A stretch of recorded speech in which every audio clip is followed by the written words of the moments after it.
months, I had to avoid Jeffrey. But he told me that if I wanted to succeed as a Ford model, he could make it happen. And he was right. He introduced me to Katie Ford and many others in the entertainment business. His grip on the modeling business was undeniable. Not just the Ford family, but Victoria's Secret, Faith Cates, Jean-Luc Brunel, Victoria's Secret. Epstein's reach went to the very top of fashion. He could make a model's career.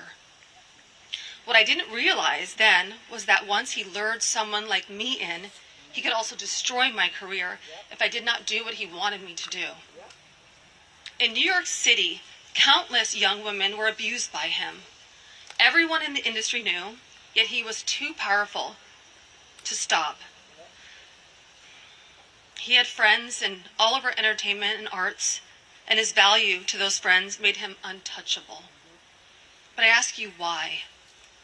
Who was he to our government that he was allowed to operate openly for decades? Why was he allowed to sponsor visas for young models, using their immigration status as leverage to abuse them and silence them? Epstein was not just a serial predator.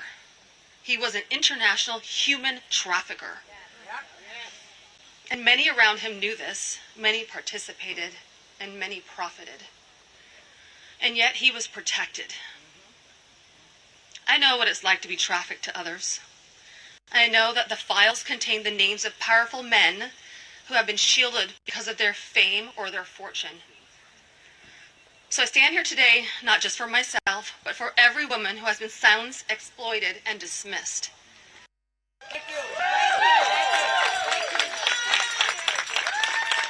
Thank you. And we are not asking for pity. We are demanding accountability.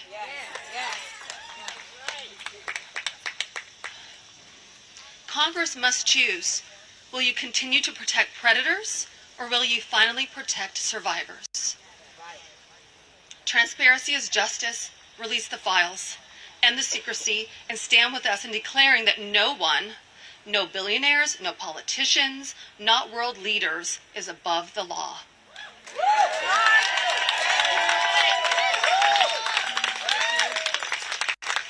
And let me announce now, several of us Epstein survivors have been discussing creating our own list of names.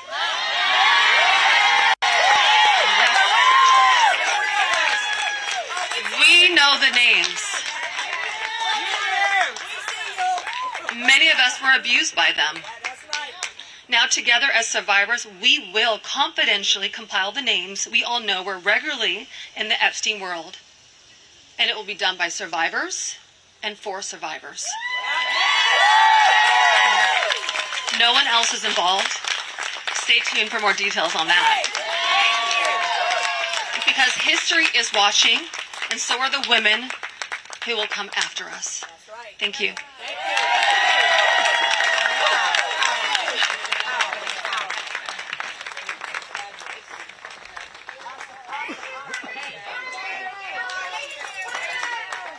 If that's not bravery, I do not know what is. Woo! Okay, we're bringing up another group of women. Ashley, Danny, Jess, Haley, and Wendy. Come on up. Here we go.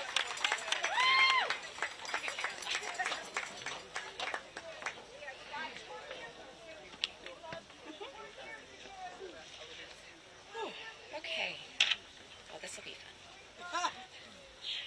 So my name is Ashley Rubright, and I am a survivor of Jeffrey Epstein and Ghislaine Maxwell.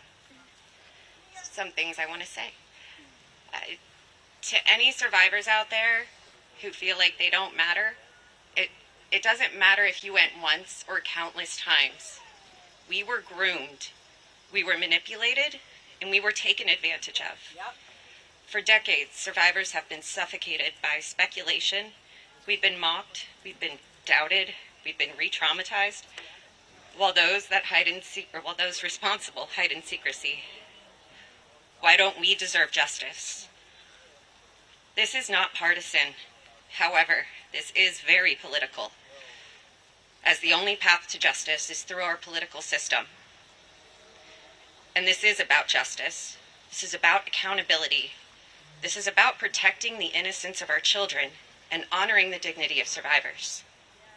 Everywhere we turn, the story follows us. It's in headlines, jokes, music, grocery store checkout lines, random conversations that you hear people having in restaurants.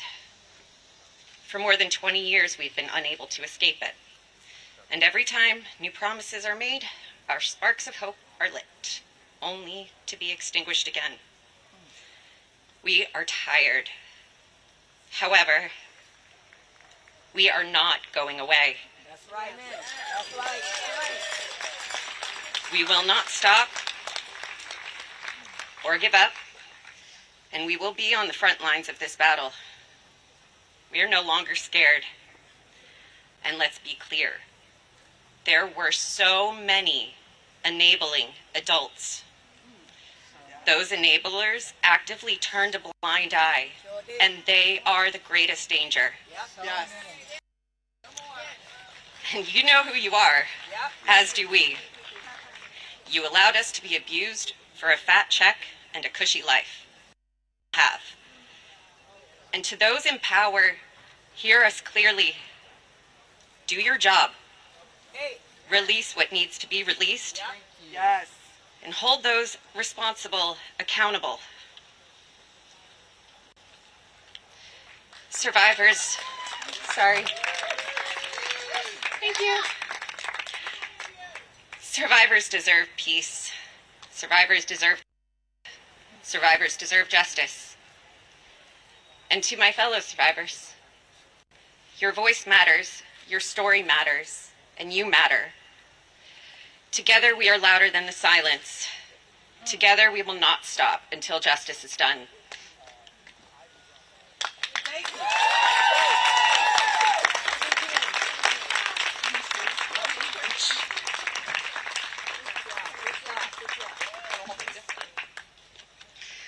Good afternoon.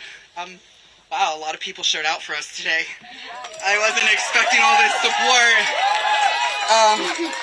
What an incredible feeling, and thank you for everybody for being here. I'm going to try to make this as quick so the other girls don't have to be crunching for time. My name is Haley Robson. I came out in 2019 on the documentary Filthy Rich. I have been very focused on bringing more awareness to all of the survivors. I am so proud to stand with them. I am so proud to be up here to support them because they deserve all the love and support.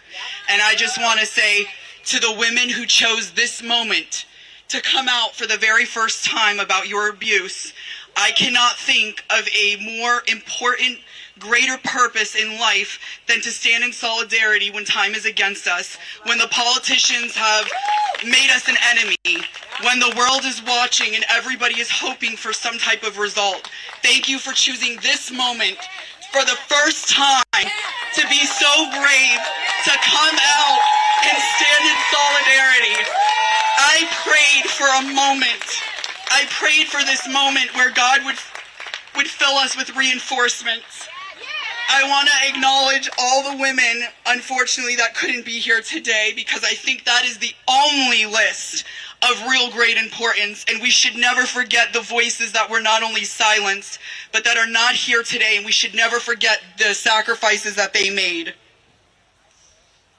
So today I would like to take a moment for Virginia, Sky, Danielle, and Carolyn. Their voices were just as powerful, and they were silenced just as much. And for some reason, I can feel their spirit, especially Virginia's today. She would be so proud, and she would be so beside herself to see this one moment we have all came together to unite. And for our government, and for the politicians who have taken our trauma and have weaponized it against us, making it unbearable, making it unlivable, making it hard to move on in a life that we wish to live in happiness and joy and peace and injustice that can only come from within at this point. And we have gotten to this point. Shame on you. Shame on you for using our trauma to weaponize this moment. We are not going to be fooled by your trickery. We are not going to be fooled by the lies, by the conspiracy theories. We are the keys to this situation. We have the truth. and the FBI knows the truth. The government knows the truth. You may pull the wool over the sheep's eyes, but we are the keys. We know who was involved. We know the game. We know the players. And we are sitting here for 20 years waiting for you to get up and do something. Well, guess what? Your time is up, and now we're doing it.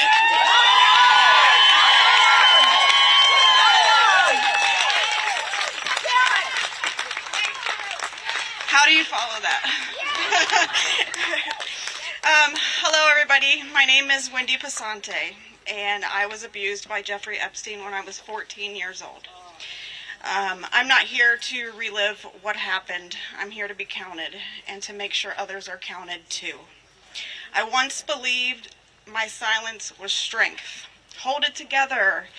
Don't draw attention. Today I know that strength sounds like my voice. It sounds like everybody's voice is up here. Silence only protects predators, not children. People ask, what about the victims? We're here. We're here today, and there's more of us. I stand with many who are still finding their words. I live in a world where being understood is a struggle, where people in power would rather sweep us under the rug in hopes that we'll go away. We won't. Being a survivor is not a headline. It's our life. We have to live it. It's panic in a grocery store. It's smiling at work while my hands tremble. It's waking up at 3 a.m. with my heart racing and not knowing why. It's living with PTSD, anxiety, and depression, and your nervous system's on guard at all times, even in the safest room around the safest people. Healing isn't tidy. It's therapy. It's wait lists. It's trying a medication and trying again, over and over, for years. It's setting boundaries with some people who won't understand. Survival isn't weakness, it's wisdom we've earned. If you are a survivor hearing me, your voice is never too late, too much, or too little. If all you could do was show up today, you're already trying to make a difference. You do not owe anyone your story. You are owed safety, care, and belief. Your breath is proof that harm does not get the last word. I'm not asking anyone to take a political side. I really don't even follow a lot of politics. I'm asking you to take a stand in solidarity. Protect the vulnerable, not the powerful. Protect children and survivors. Titles and reputations. Our silence doesn't keep us safe. And I hope today's courage from all of us ladies can help someone else be safer tomorrow. We are here and we refuse to be erased. So thank you guys for listening to all of us and being here today.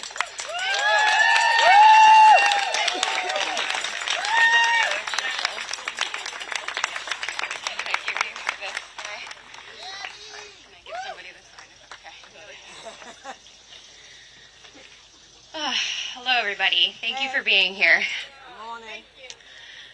As I stand here today and look around, I want to acknowledge what it feels like to be in the presence of these incredibly brave, powerful women that I stand up here with. I am so empowered by each and every one of your fortitude, and I am following in the brave footsteps of those that came before me. While we each have our own stories and walk down different paths of life, we are bonded together as survivors. When I look into these beautiful faces, I am reminded that we all started our journeys with big hopes and dreams. Jeffrey Epstein and his co-conspirator, Ghislaine Maxwell, stole and systematically destroyed those dreams. We are a mosaic of shattered hopes and dreams at their hands. As an aspiring dancer, the manipulation came in forms of offering me dance studio space, discussing opportunities to meet with ballet masters, and aiding a very ill family member of mine, none of which would ever come to pass. Instead, I was left in a cycle of abuse that wore me down and broke me. When it happened, I would have to completely disassociate. Similar to a coma, my brain would need to protect itself, so I would retreat in choreographing in my own head to escape the cruel acts that were being carried out on my body. After, I would go to the studio bundled in giant, baggy clothing. I remember standing there, staring in the mirror as if it were an empty void. I was past the point of tears. There was nothing left. I was a hollow shell of myself. I could no longer watch my body move, let alone dance. He had taken something sacred from me. 2 decades later, I am still experiencing lingering effects of what happened to me as a teenager. I am just one story in the mosaic of women taking back their power by confronting the horrific truths of their pasts due to Jeffrey Epstein and Ghislaine Maxwell. We stand here today in the nation's capital for no other reason than to say that women's voices will not be marginalized. We stand together as a mosaic of stories, but we're also finding our way back to ourselves. We are reclaiming the fragmented shards of the hopes and dreams of our past to paint a better future for the next generation of women. This story has come to Washington to be told. We will be heard. Thank you.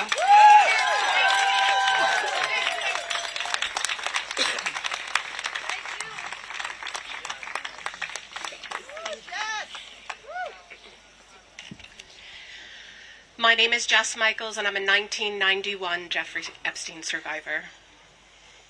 27 years. For 27 years, I thought I was the only one that Jeffrey Epstein raped. I believed I was alone, and I was kept silent by the shame inside me and by the fear outside in the world. But I wasn't the only one. None of us were.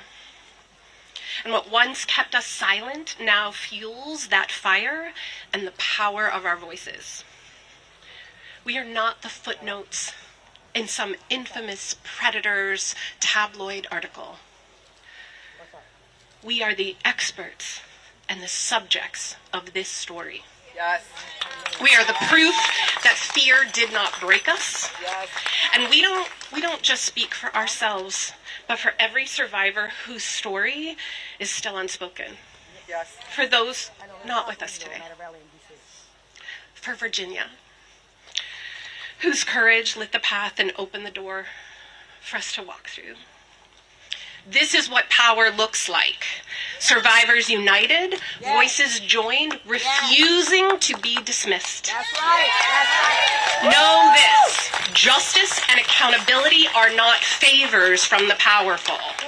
Yes. They are obligations decades overdue. Right. This moment began with Epstein's crimes, but it's going to be remembered for survivors demanding justice, demanding truth, demanding accountability, and we will not stop until survivor voices shape justice, transform culture, and define the future. We are no longer whispers. We are one powerful voice too loud to ignore. And we will never be silenced again. Thank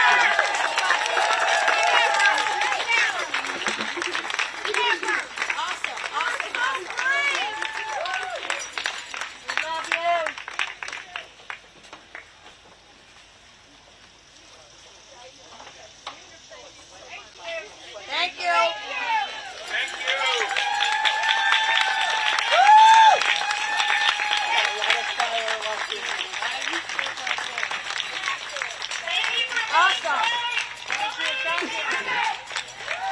Okay, we're in the home stretch. We are going to bring up Eric Faduli, who is a lawyer. Sometimes survivors are ready to be seen, they're not ready to be heard. And so we would love to bring you up because you represent so many survivors who are so critical to this story.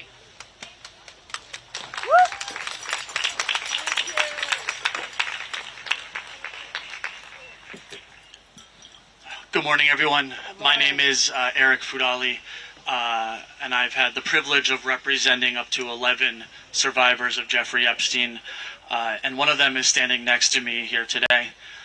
This is Rosa. Good morning, Rosa. We love you, baby. You may not realize this, but what I just did is the first time anyone has ever said Rosa's name publicly as being attached and being abused by Jeffrey Epstein.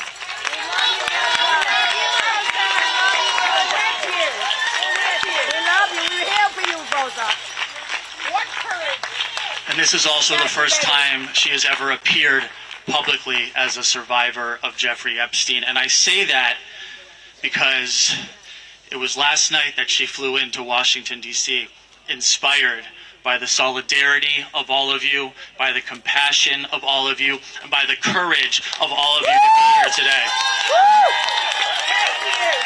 Thank you. And I'm so proud of Rosa, and I'm so proud of all of you. But the truth is, Rosa shouldn't be here today. Right. Rosa shouldn't have to be here today, and I'm going to tell you why. Because Rosa was trafficked from Uzbekistan under the guise of a modeling contract in 2009.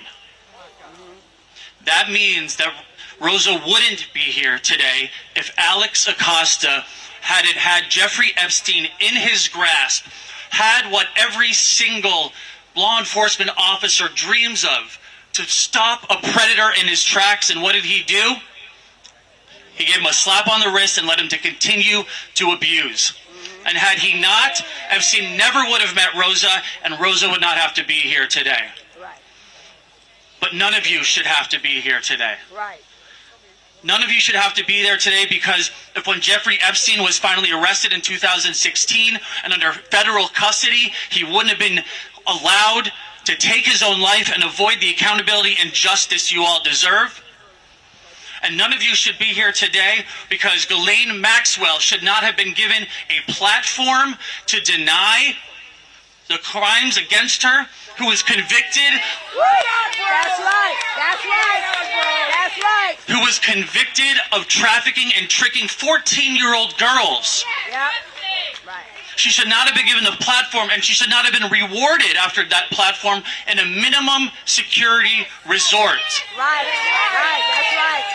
Send her back to Florida. And none of you should have to be here today because they should just release the files. Yes. Yes. Yes. No more slow rolling, no more meetings, no more strategy, no more interviews behind closed doors. Release the files and give you all and Rosa the accountability, the exposure, and most importantly, the closure you all deserve. Yes. Thank you. Thank you.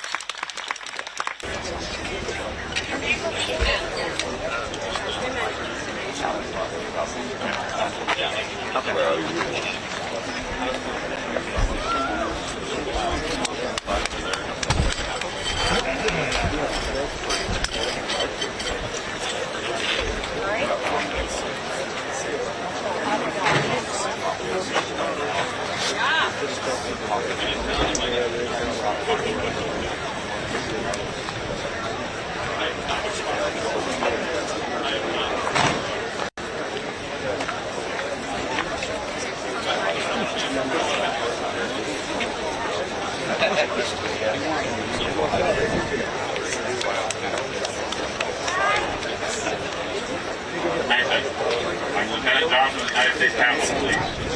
At this time, this group is in violation of DC Code 221307, crowding, obstructing, or exposing, which states it is unlawful for a person alone or in concert with others to engage in demonstration in an area where it is otherwise unlawful to demonstrate. You are in a yellow area, which is only up to 30 people, and no permits are issued. If you have a permit for a different area, you need to return to that area immediately. If you remain in this area when you are done giving warnings, you will be placed under arrest. Hey guys, wrap it up. Carlos, get everyone out. Go, wrap it up.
gotta head to the lawn.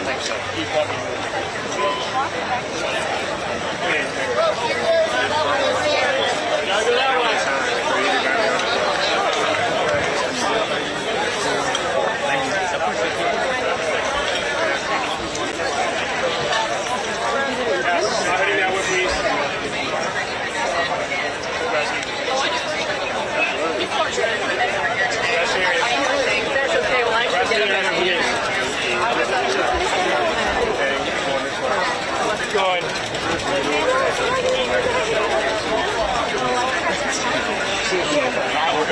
Barbara, I just going to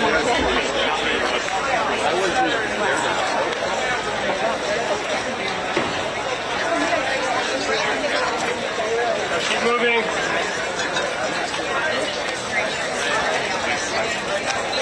You get right here, as long as you're not more than 30 feet. You're not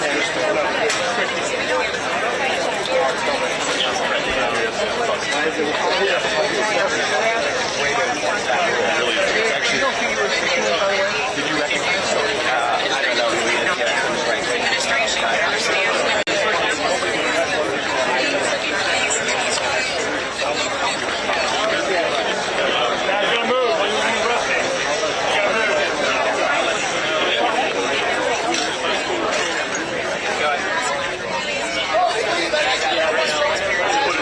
I don't want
We're just staying circumscribed.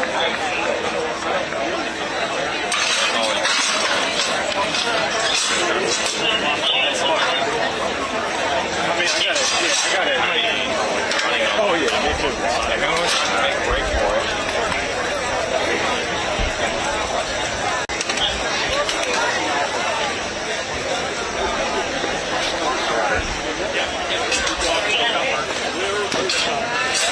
Yeah.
Thank you, guys.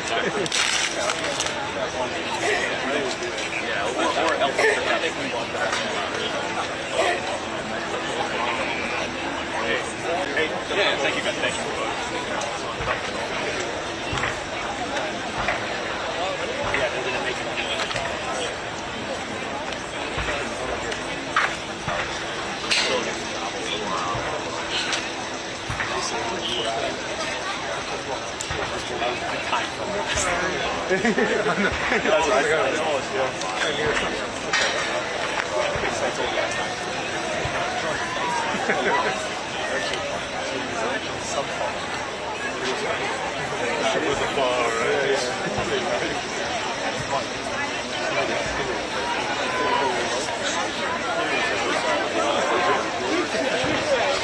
You ain't doing 30 lengths like Levin, like.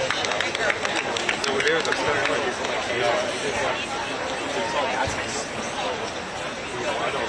what are you coming through down there? This is the first one. You are a Thomas Massie.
But I would like to say this has nothing to do with politics. This is not a blue thing or a red thing. This is an everyone thing.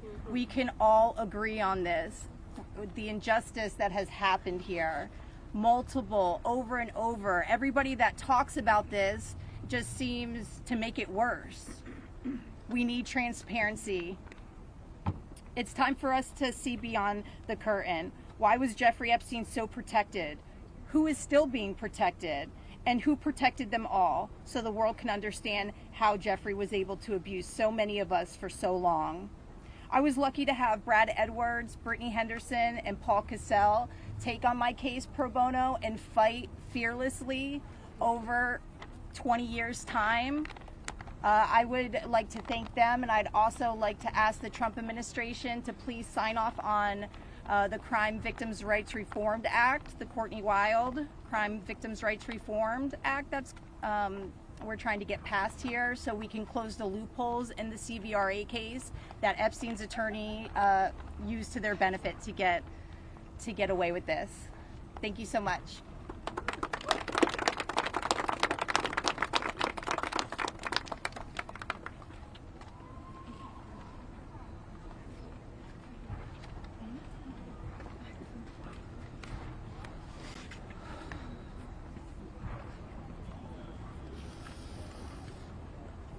Good morning.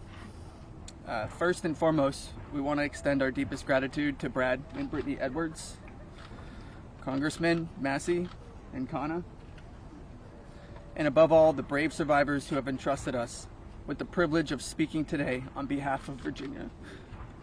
Robert Giuffre, as her family. We are here today because we support H.Res.581, the Epstein Files Transparency Act, in its entirety. But as much as this bill is about shining a light on truth, it's not just about the bill. This is about justice. This is about survivors. This is about justice against the rich and powerful who have stolen something from these women and many children at the time, their freedom. The freedom to live their life without mental and physical scars that have been inflicted upon them by those who thought they were untouchable. The same freedom that these monsters took from these survivors, they should never be afforded. They should never be allowed to continue their lives with impunity. Let's be clear. This is not a political issue. This is not about left or right. This is about humanity. This is about doing what's right. And this is about ensuring that the future we leave behind isn't one where the powerful can hide behind their wealth, their influence, and their money to evade justice. Our plea to you, whether you're a dad, a mom, a brother, or a sister, look your young ones in the face, look them in the eye, and tell them you didn't stand against the very people who raped, molested, and preyed upon children and young women. Tell them you were willing to negotiate a deal. Money should never be what makes something right or wrong. If you vote no, your stance will be clear. You will be choosing to stand on the side of the rich and powerful, allowing money to buy your way out of the consequence. But here's my one ask. Look these survivors in the eye and tell them why. Then, look the people of the United States in the eye and tell them why. And then, when you're alone, look yourself in the mirror and ask yourself why. Virginia said it best, and I quote, "I have physical and mental scars that will never heal. I have memories that will never go away. They say time can heal, but this won't. Not until the justice system makes an example out of these people with so-called privileges. I just call it money. The only time I can begin to heal is when their freedom is taken from them, just like they did to me and literally thousands of other victims. The survivors of this horrific abuse are watching. The American people are watching. And history is watching. Which side will you be on?" Thank you.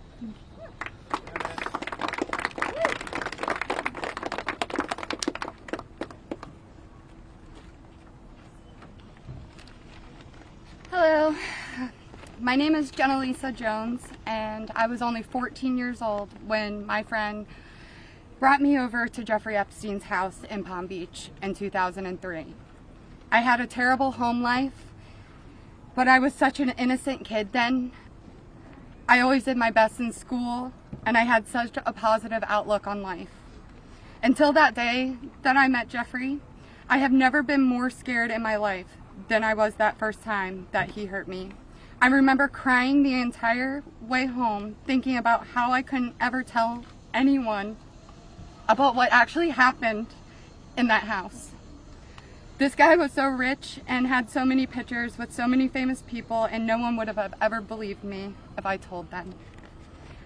I want to thank Congressman Ro and Congressman Thomas Massie for having me here today. It was really hard for me to find my voice and to become strong enough to speak about my abuse. I didn't come forward until 2019, and even when And even then, it was like I was afraid of a ghost. I know that I was just a little kid, but sometimes I still feel like it is my fault that this happened. Being given the opportunity to speak at the United States Capitol building about something that is so important, not just to me and the women before you, but to the entire country. Together, we can finally make a change. And that is thanks to the people like these two congressmen and their teams who actually care about the victims. If you are a member of Congress and you are listening to all of us speak here today, please really listen to us. Please vote for this bill to be passed. Please recognize how important it is for transparency relating to Jeffrey Epstein.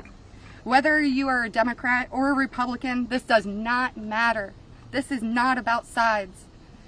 You are an American and you are a person who has chosen to serve in an elected position to stand up for those you represent who cannot always stand up for themselves. We are those people. We are the Americans that you promised to protect. And we need your help. Please, President Trump, pass this bill and help us. Make us feel like our voices are finally being heard. Thank you.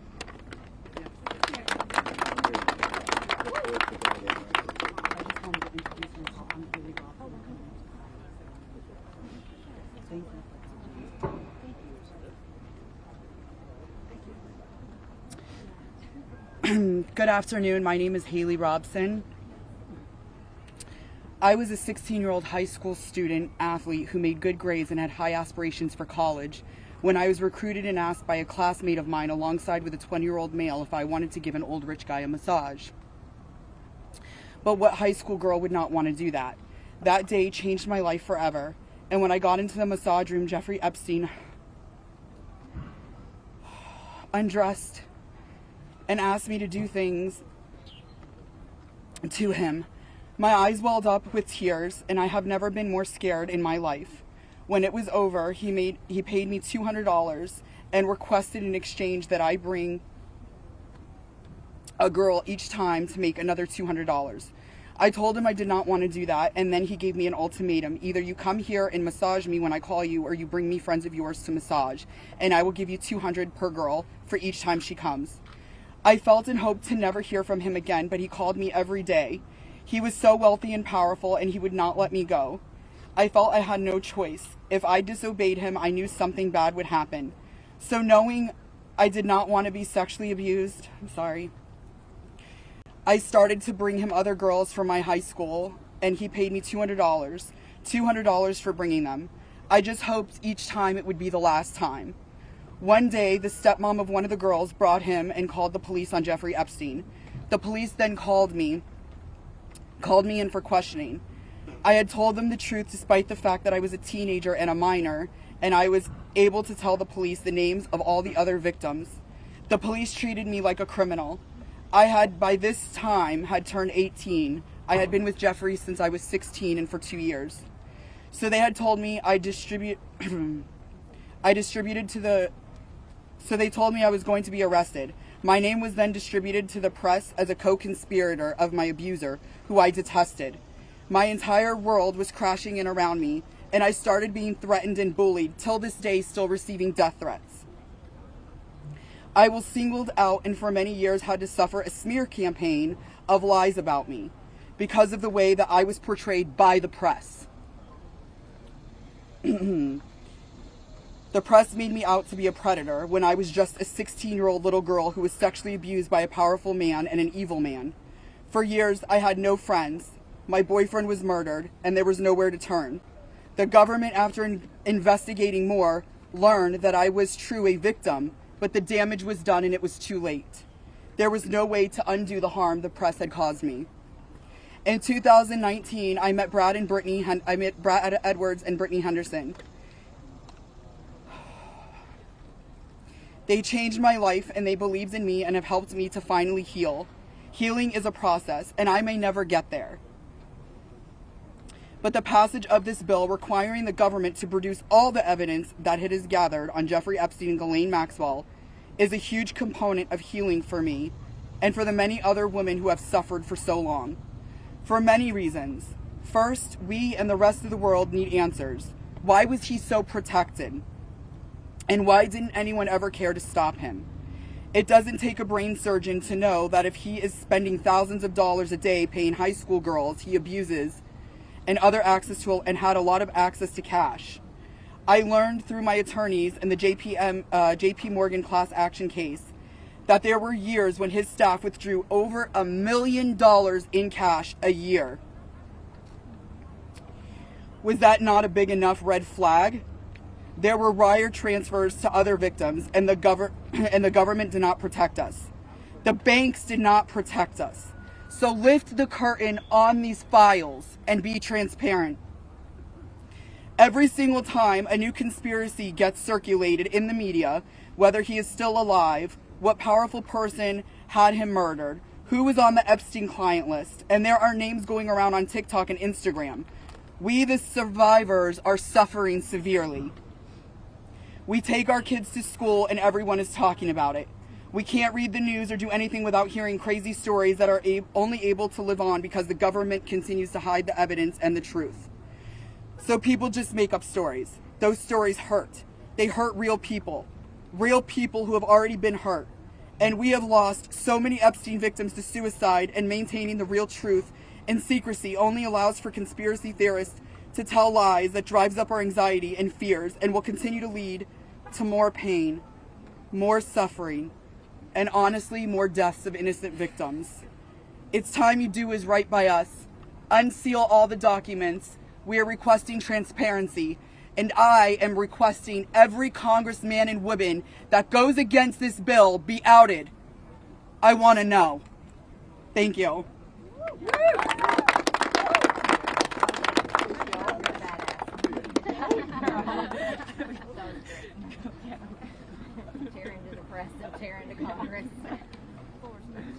Hi there, my name is Lisa Phillips, and I'm the host of a award-nominated podcast called From Now On, a platform supporting survivors.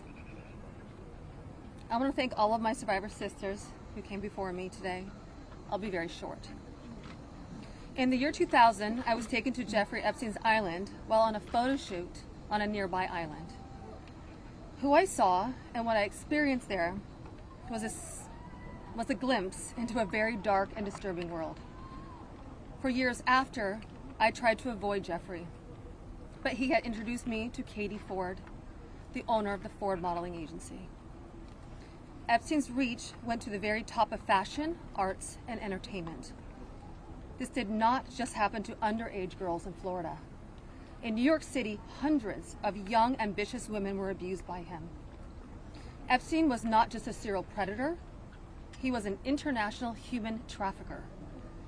And many around him knew, many participated, and many profited. And yet, he was protected. So I stand here today for every woman who has been silenced, exploited, and dismissed. We are not asking for pity. We are here demanding accountability, and I'm demanding justice. Congress must choose. Will you continue to protect predators, or will you finally protect survivors? And also, I would like to announce here today, us Epstein survivors have been discussing creating our own list. We know the names. Many of us were abused by them. Now together as survivors, we will confidentially compile the names we all know who were regularly in the Epstein world. And it will be done by survivors and for survivors. No one else is involved. Stay tuned for more details.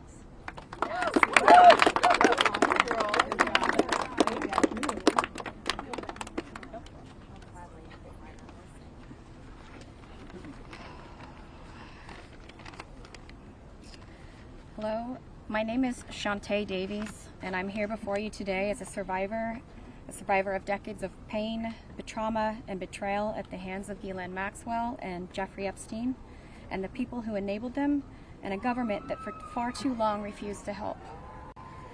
In 2002, I was living in California, a young woman with high aspirations of becoming an actress. I was already beginning to make a name for myself in the industry. A person I trusted, someone I thought was a friend, invited me to meet a powerful woman who could help advance my career. That woman happened to be Ghislaine Maxwell. I was asked to give her a massage, though I had almost no experience, and when I did, she praised me and promised introductions to someone enormously powerful, someone who could change the course of my life, and that man was Jeffrey Epstein. At first, I was an excited young woman on top of the world. Epstein flew me to his private island. He listened to my dreams, promised to help, but his promises came with a catch. The abuse began. He told me to keep it secret. He manipulated me with quid pro quo I did not consent to, but I felt I had no one to turn to. He was too powerful. I was just one of the many young women trapped in his orbit. I was even taken on a trip to Africa with former President Bill Clinton and other notable figures. In those moments, I realized how powerless I was. If I spoke out, who would believe me? Who would protect me? Epstein himself was the most powerful leader of our country. Epstein surrounded himself, with the most powerful leaders of our country and the world. He abused not only me, but countless others, and everyone seemed to look away. The truth is, Epstein had a free pass. He bragged about his powerful friends, including our current president, Donald Trump. It was his biggest brag, actually.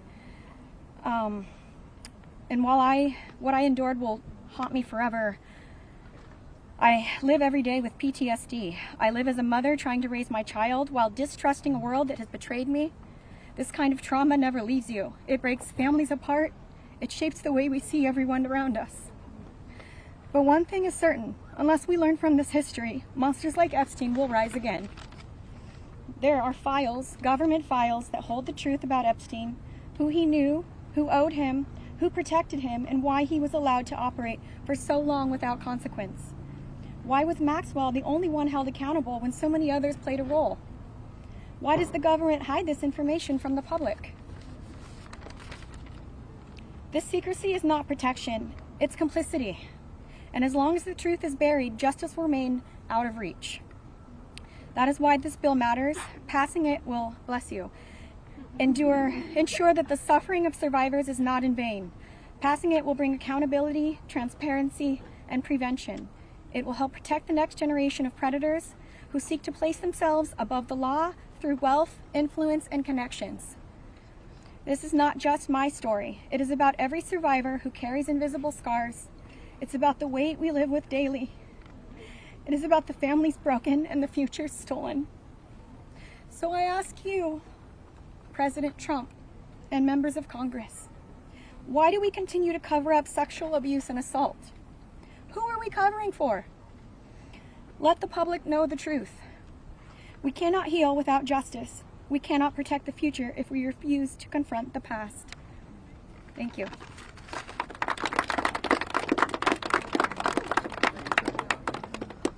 Let's just give a round of applause for all the courage and strength that the survivors have shown.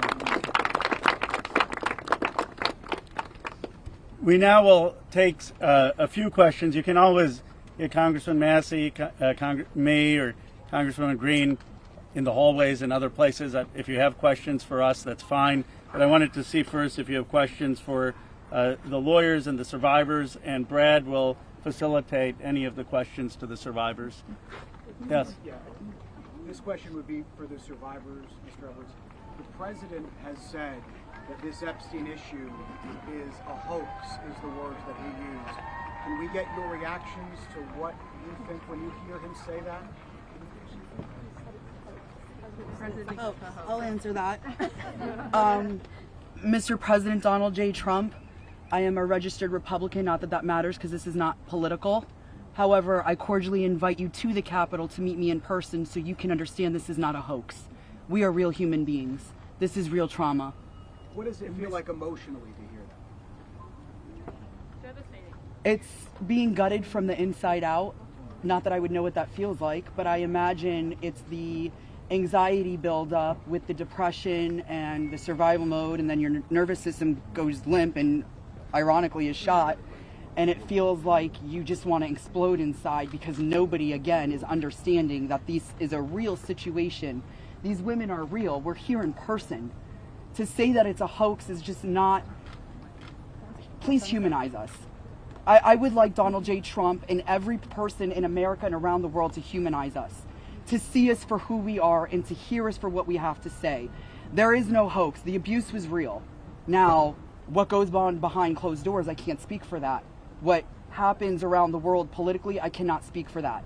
But I am here with all of these women, including our attorneys, and I would be more than happy to meet with him, and I will meet him halfway. Ms. Edwards, I wonder if any of the victims could respond to the news from recently about Ghislaine Maxwell being transferred to a lower security prison in the aftermath of speaking to Todd Blank. You want that one? About her transfer. Oh, yeah. I'm happy to speak to that. We were horrified to learn that she had been transferred to a prison camp. She is someone who was found guilty by a jury of sex trafficking. She not only, we often hear that she procured women for Jeffrey, which I think is a very sort of polite and minimizing term. She also participated in the abuse. She was a major architect of the scheme. And the fact that she has painted herself as a victim, I think is disgusting. And it was horrifying, I think, to us that we were not told about her prison transfer. We found out about it in the news. 1 minute, I think Anushka maybe has mentioned. So, Anushka DeGiorgio, I testified alongside Annie at the trial of Ghislaine Maxwell.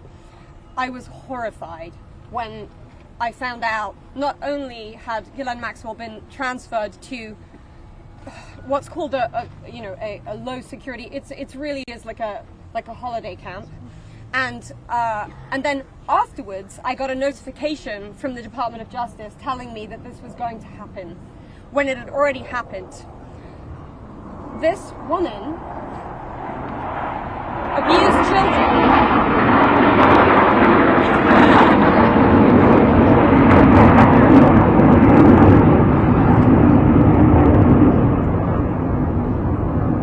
I was abused by Jeffrey Epstein and Ghislaine Maxwell for over 10 years.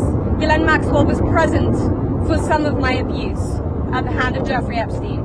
She was present, she was complicit, she was enabling, and it is appalling and disgusting.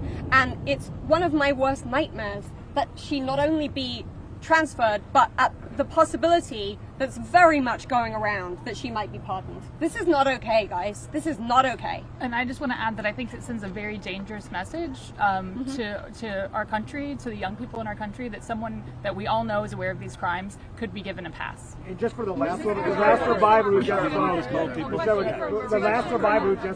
said that Epstein would brag about her relationship with Donald Trump. Could she please elaborate about that? Shante. The microphone.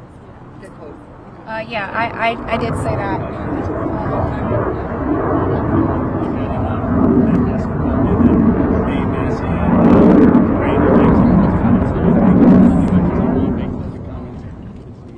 My first trip to the Palm Beach residence, I drove there from the airport with Ghislaine Maxwell, and Jeffrey and Ghislaine were always very boastful about their friends, their famous or powerful friends, and his biggest brag forever was that he was very good friends with Donald Trump. He had an 8x10 framed picture of him on his desk with the two of them. Like, they were very close. Go ahead. On his personal attorney Excuse me. One second. He called on me. For this client list that you ladies are putting together, you said it would be confidential, but will the public, could you clarify, will the public get to see that? So Lisa, what's your envision here? Is it going to go to the public or just amongst the survivors? No, we're reaching out to survivors that are scared. So come on. We're reaching out to survivors that are scared to come forward and that also know who they were trafficked to. So that's the list that we're compiling. We're not quite sure, how we're going to release that, or even if we're going to. The Department of Justice needs to release the list. Right, because for folks at home, they might be confused. The survivors know the names. You've seen these powerful people. Why can't you say the names? Could you just explain for folks? Why do we have to say the names when the government knows the names? And we're also scared to do so. Look what's happened to so many of the survivors that have revealed names. I find the question about the bill. I think it's also worth saying that having represented, I think, between our firm and Boyce Schiller, hundreds of victims, and we've talked to them about the various people that they were farmed out to. So we've created somewhat of a list. Most of these individuals, the victims, are very scared to say these names because they could get sued, they're going to get attacked, and nobody protected them the first time. And that was against one person. So is there a list? There is a list, but just to dispel kind of the common theme here, every one of these women was abused by Jeffrey Epstein, and his scheme was to personally abuse women. When they reached a certain age, he did farm a section of them, some of them, out to some of his friends. That doesn't mean all of his friends. With that said, I'm more than happy to assist in helping create the list behind the scenes and see what we do with it. But if someone's interested, Go ahead. Hold on. I think if someone's interested in prosecuting, they may have something different to say about sharing a list. But they're not sharing a list for nothing to happen, and that's the experience that they've had for all of these years. Thank you all. We're waiting to see the fate of this discharge petition right now as we're here. The speaker and others have said that the people he met with yesterday had concerns about your names being released if this bill were passed. And some people I talked to today are not signing the discharge petition because they say you don't want them to. Can you clarify if that is accurate? Do any of the survivors here not want the bill to pass? Yeah.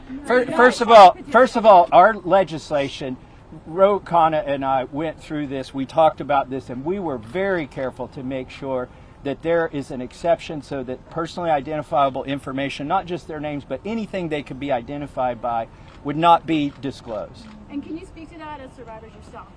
I think all of them are on the same page, that they want everything released. Yes, they unequivocally redact personally identifying information and release everything else. Okay. So, Mr. Edwards, thank you. It's your first time speaking. I'll go to Marina if we can. Yeah, sure. Marina, you have stayed silent for so many years. Today, this is the first time, if we understand correctly, you have never before gone public with your story and to share this. Can you help us understand why today, why now, and why here? Well,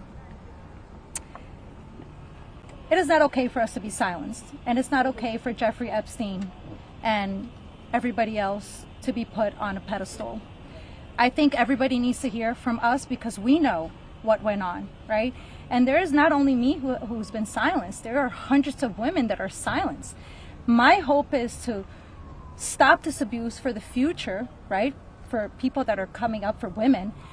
My daughter, for example, these women have daughters. They most definitely don't want that anymore. And I think mainly this is therapy for all of us too. You know, we want to be heard. Nobody also has never asked me to speak. That's also another thing. So I can say for all of us here, we are here. We want this bill to pass. It is very important. Okay, and we need transparency. We are tired of looking at the news and seeing Jeffrey Epstein's name and saying that this is a hoax. We are tired of it. We are done. We are not going to be silenced, and I hope that my voice will bring other survivors and other victims to come along and speak up so that we can be more of a stronger voice and louder. And so what is your message to President Trump on this, Marina? Listen, I don't want to send a direct message to him. I'm already scared enough. Yeah, just pass the vote, listen to us. This is not a hoax. Like, it's not going to go away. And like I said on my speech earlier, we're not going to be silenced anymore. We will be speaking moving forward. Wherever we need to be, we will be, and we need to pass this. Go ahead. Thank you, sir. Jordan Conrad from Gateway Pundit. You know, for years we've heard that there was an Epstein client list or some kind of list. Now we hear from the DOJ that there's no list. The question for all the victims, what do you guys think? I know you're working on your own list, but do you believe that Jeffrey Epstein had a list? Yeah, so there's not a list. Yeah. So here's what it was. Just like you heard everybody today, Jeffrey Epstein created, through an organization that of enablers, of people that were on his payroll. It was a complicated scheme where others should still be investigated because they helped to enable him and operate this scheme. Without those people, he could not have done this. But the purpose was for him to personally abuse people. With that being said, certain of his friends, he farmed out certain of the women that he was exploiting too. But that wasn't the primary purpose of that scheme. And I don't think he wrote the names of those people down. There's not a list of, hey, here's all of the people that I sent females to. That's just not how that organization works. Mr. Edwards, Agreed? Is there any evidence that Jeffrey Epstein was involved with or tied to the CIA or a foreign intelligence operation? I think that the safest thing for me to say is all files should come out, whether it is for with the CIA, FinCEN, SEC, FBI. I'm not just making these up haphazardly. I'm giving you a roadmap where to look. So, go ahead. Daily Caller. I was going to ask you, the White House has said that this discharge resolution is a very hostile act.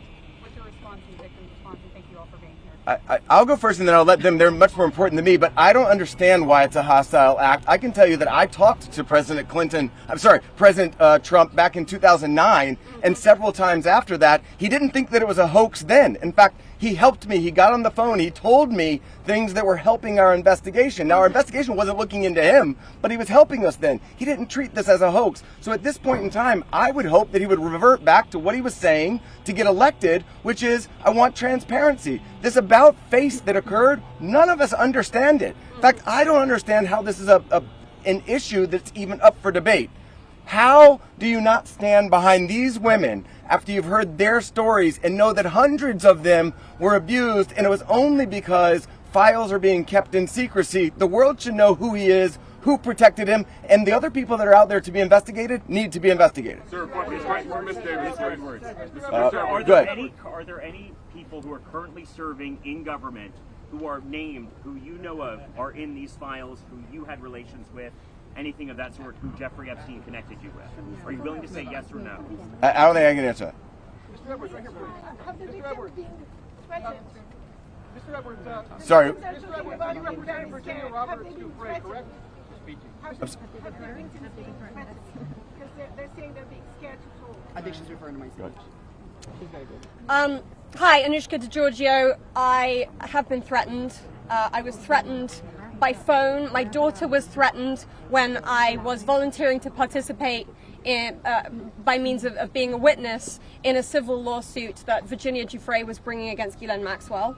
I have been followed. I have been stalked. I have been followed not only by journalists, but by people who do not get out of the car and do not try and talk to me and just drive behind me as I drive my daughter to school. So the fear is very real for us. I have also been in multiple situations with both Jeffrey Epstein and Ghislaine Maxwell, where they have been direct and indirect about implying and saying that if I was to talk, if I was to bring any kind of trouble, then there would be severe consequence, including death. Just to add to that, Maxwell also threatened my sister Maria Farmer. When the FBI did nothing about her initial report, she reported individually at that time, and then in 2002 we spoke to a reporter at Vanity Fair telling our stories, fearful that perhaps other people were being harmed. We were not. We believed that was going to make a difference. We believed that would be put in print, and that story was crushed, and it was because of their power. And the message that we got from that was direct threats from Maxwell to my sister about her well-being and her safety and that of our family. So I think many people have similar stories of threats. That has been a very real part of this case. Go ahead, over here. Do any of today's survivors speaking, did anybody here ever have any connection or interaction with Epstein's alleged financier, Leslie Wexner? No. You want to address that? I just want to say one thing that's very clear when people say, please share names. There are names that are very well known, like that of Les Wexner, who everyone knows supplied an enormous amount of Epstein's, financial wealth and allowed this operation to happen. So it's, I think, confusing to many of us why there have not been more ramifications for him, and he's been seen as a victim when clearly, I believe there's more to it. Mr. Edwards, right here, please. Mr. Edwards? Yeah. So you represented Virginia Roberts Dufresne for many years. She eventually had to recant the allegations that she made against Alan Dershowitz. She alleged that on at least 6 occasions. All right, next question. Next question. Thank you. Who's next? Why is it that she should be removed? Yeah, no, we're not answering your question. Anybody else? How did the victims feel about the interview that was given to Ghislaine Maxwell by Todd Blanche? Why are you going to answer my question? Okay, ma'am, I think that you had a question. When you talked in the past on MSNBC, when you talked in the past on MSNBC about the existence of the Epstein birthday book, have you yourself in the course of litigation seen it? I don't know that we're able to reveal what we've seen and what we have not seen by way of protective order, but my point being in that circumstance was, if anybody wants answers, there's an easy place to get it. I told you where to get it. I said the estate of Jeffrey Epstein has it. Serve a subpoena on them. They'll turn it over. And if we had served a subpoena on them in the past, they would have turned it over and we would have seen it, which I don't usually miss subpoenas like that. So there we go. Mr. Edwards, can you elaborate Go ahead. on just say one thing on that? You know, to your question about the allegations, there's a simple answer. Release the files. Let the American public decide. Instead of harassing, instead of, I gave you your say.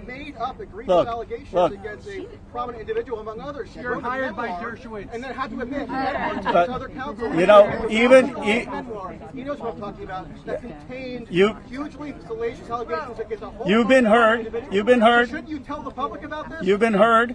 And even Alan Dershowitz says to release the files. Release the files. That is the answer, and that's what we're here for. And that is.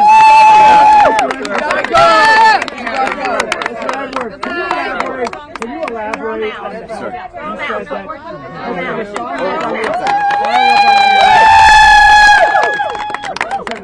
You said that Donald Trump gave you help in 2009. Can you elaborate on your interactions with Donald Trump back in 2009? And for any of the victims, they didn't ever see the president, but then not president yet, but they didn't ever see Trump with Epstein in any way.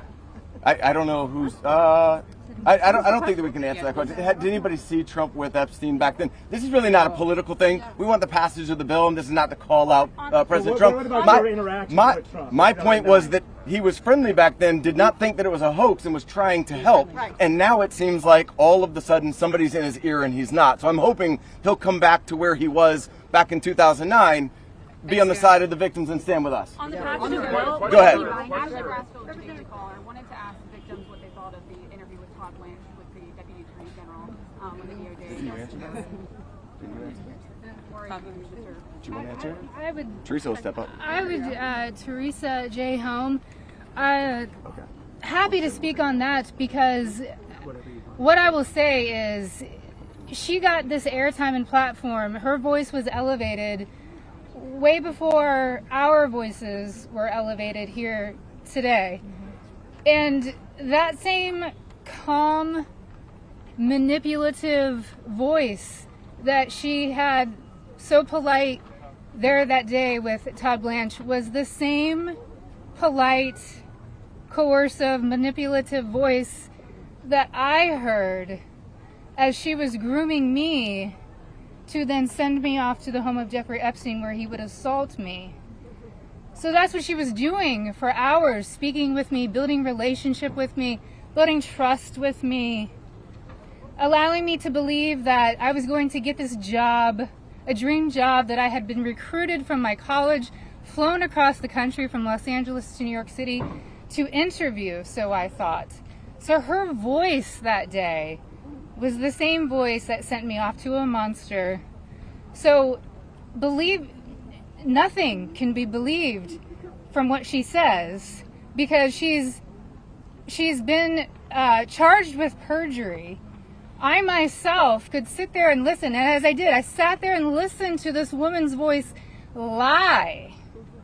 And there was no pushback from Todd Blanche because does he even have the facts to be able to push back on her?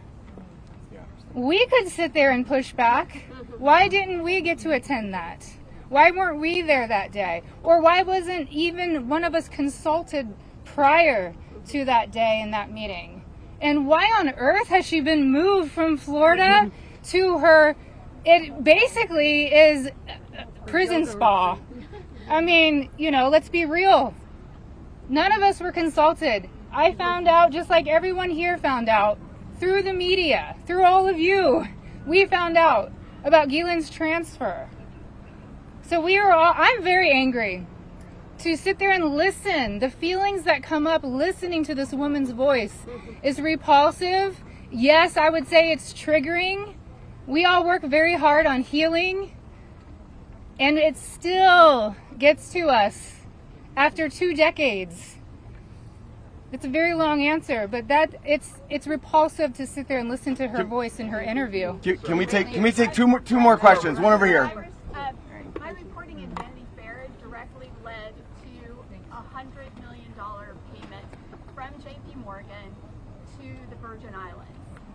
Will you go after the DOJ, the FBI, because they're sitting on evidence? I've held the evidence in my hands. Can you speak to that? I think that there's nobody that's immune from us going after them if there's a legitimate action to take. So to the extent that evidence exists, then show it to us and we'll help in every way we can. We stand with the victims. Okay. One more. Can the survivors speak to speaking of being threatened and being afraid to come forward with the story to the case of Katie Johnson, who alleged that Donald Trump and Jeffrey Epstein? I don't think we can talk about. I don't think we can talk about that case. I do think it's worth saying, though, despite the comments that he made, Virginia Roberts Giuffre is an American hero. She is somebody without whom we would not be able to have this voice.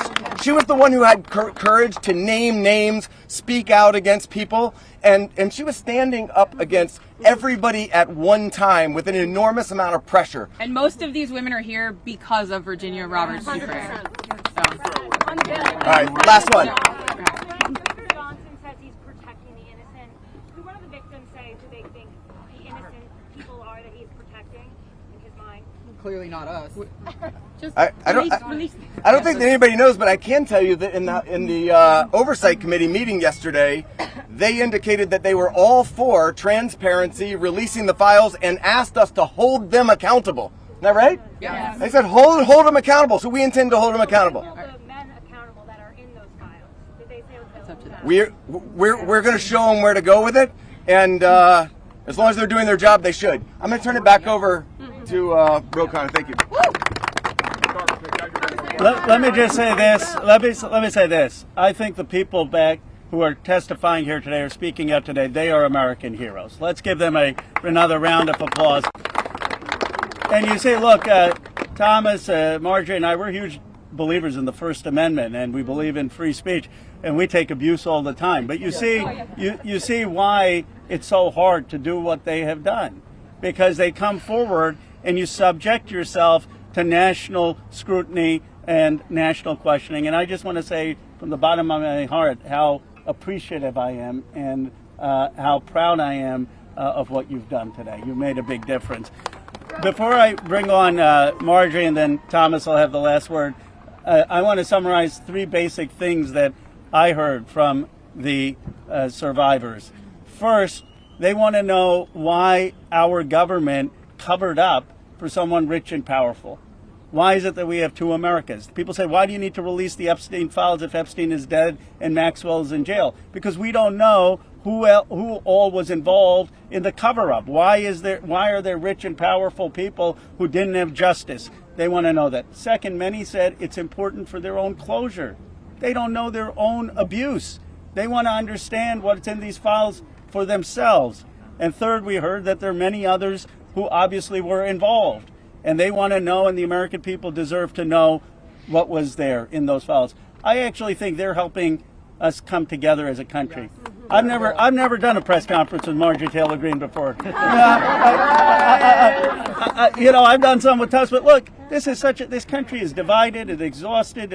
This is one thing that we can come together on. Yeah. And I was very clear with Thomas. This is not against President Trump. I would like nothing more than a Truth Social post for him after this press conference saying, just release the files. Be with Massie, Khanna.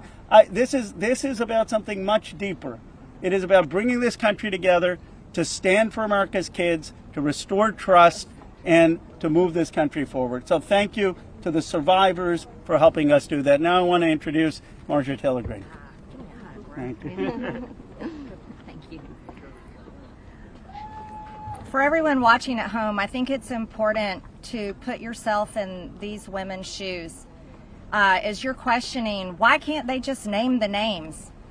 What you don't realize is they just told their stories of being raped and being abused, being victimized, being manipulated, being coerced, and basically held in a prison of captivity of sexual abuse while they were young teenagers and extremely young, vulnerable women. And in Jeffrey Epstein's home and the places they went with him, they saw the most powerful people in the world in his pictures, and they saw him with those people. Can you imagine how terrifying it would be to name names like that? These are some of the richest, most powerful people in the world that could sue these women into poverty and homelessness. Yeah, it's a scary thing to name names, but I will tell you, I'm not afraid to name names. And so if they want to give me a list, I will walk in that Capitol on the House floor and I'll say every damn name that abused these women.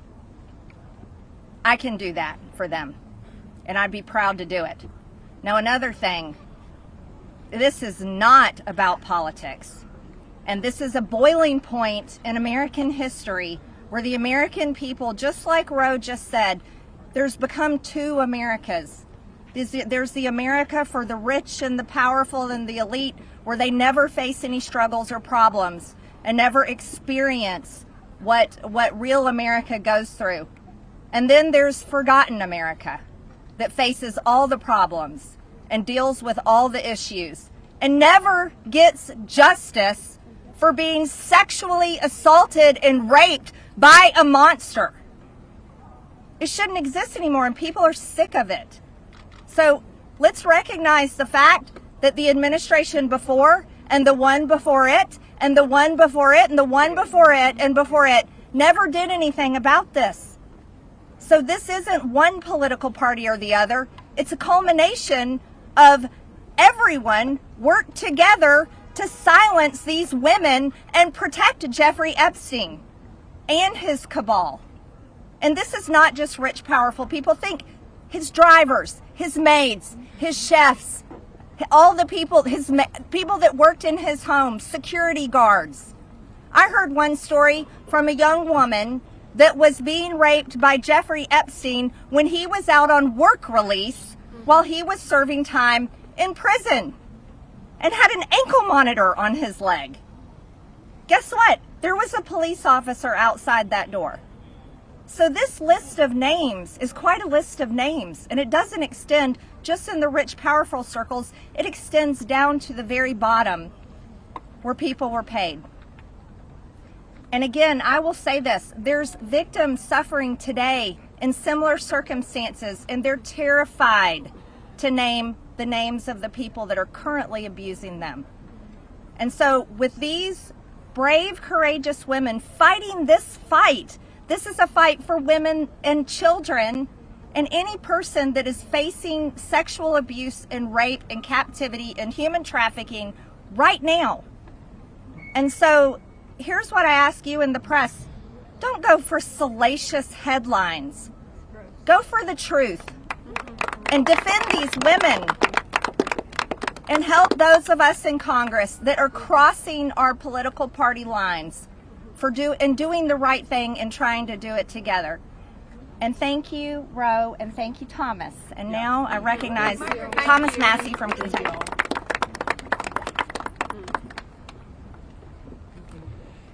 Well, there's three branches of government, and we're supposed to keep each other accountable. And that's what we're doing here today in the People's House. We're standing in front of the People's House with real people, not a hoax.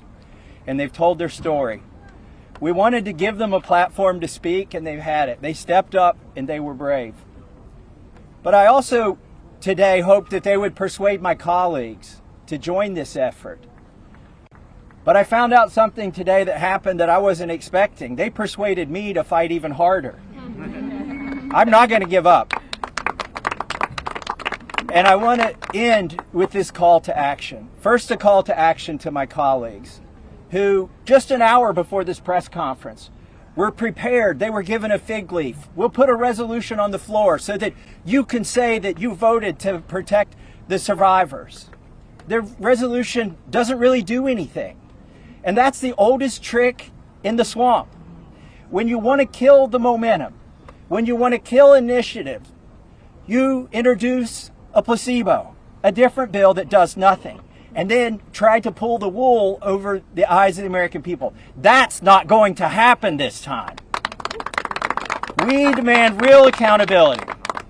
I encourage my colleagues, please, there's over 200 Republicans who have not signed this discharge petition. We only need 2 of them to sign it. And every Democrat will sign it. And that will get us the number we need to force this vote, to pass a law, not a polite request to the DOJ to police themselves. No, we need legally binding legislation to force that to happen. And my main call to action is to the people watching these live feeds that are going through these cameras right now. Congressmen, listen to you. Light up their phones. Burn down the phone lines here in Washington, D.C. Ask them the questions that these survivors wanted you to ask them. Why won't you be for transparency? Don't accept their answer that the bill has a flaw or that the survivors don't want it. We know that's not true. They wouldn't be fighting it so hard in this town if it wasn't the real bill. So with that, please call your congressman. Tell him or her to get on this bill and to stand up for these survivors. Thank you and God bless. That's the end.